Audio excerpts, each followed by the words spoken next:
Rugby 5 this weekend has an unbelievable taste to it. We got Super Rugby back, resumed last weekend. The big one between Australia and the British and Irish Lions, all to play for in that series. And then also one Premier or First Division game in the Currie Cup between the Griffins and the Kings. Here to help us, familiar face, Liam Delcom. I thought you were setting that one up as the big game, the First Division match. Well, you never know. For people in Volcom, that's the big game. But anyway, it's started the First Division, but we won't dwell too much on that. The big one this weekend, though, Australia against the British and Irish Lions. I mean, it's all to play for. It's been a world-class series. And that's why we kind of wait 4 years for this to come around, and the first two tests certainly lived up to its reputation.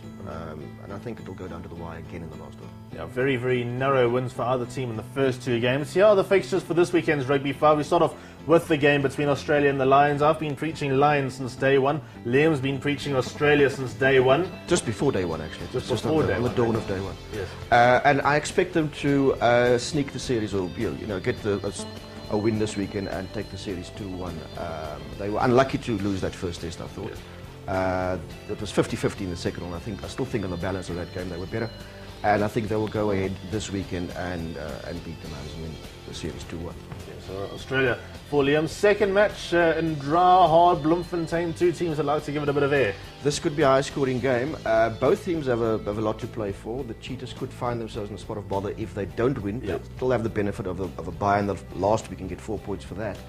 But the Blues, of course, quite capable of destroying defences from anywhere on the field. So the tricky one for the Cheetahs, they need to be clever.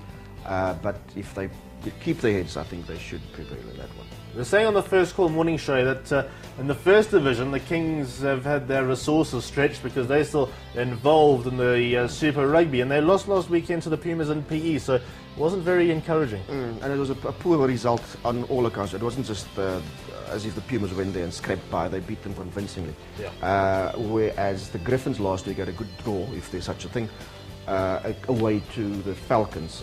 So there's some form there for the Griffins, and against the depleted Kings side, I think the Griffins at home should be far too strong. Griffins have a good flower half as well, Hansie Graaf. You may be wondering how I know that. He loves his racing. He always watches this channel, so hello to Hansie Graaf. The fourth match, the Southern Kings against the Stormers, Bank of Five. Absolutely, based on a couple of things. The most recent result last week for the Kings, they were poor against the Bulls. I think the only thing that really worked well for them was their maul, but not much else worked for them. As we said about the EP Kings, and the same will apply for the Southern Kings, a bit depleted at this stage. It's been a long season, so they're kind of feeling it. And the Stormers, 3 wins in a row. They've got momentum. I think they'll go there and win well.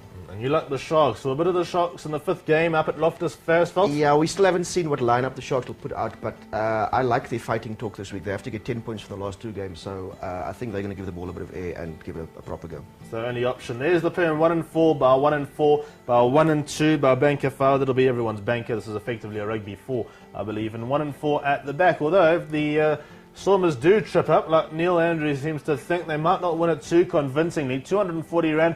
Also 1-4 in the first game, 1-2-4, so definitely leaning towards the Cheetahs. You can't really fault this play though from Neil, can you?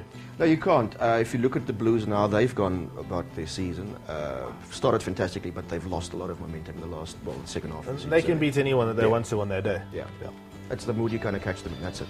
There's the Rugby 1 for the weekend as well, and that will be between Australia and the British and Irish Lions. Number 1 for you, Liam? Absolutely. Wallabies to prevail, but not by much. Yes. Okay, so there we go. That's confirmation of that. That's the Rugby Chat for today, and get those bets on. Should be a great weekend's action as we're looking forward to the big rugby this weekend.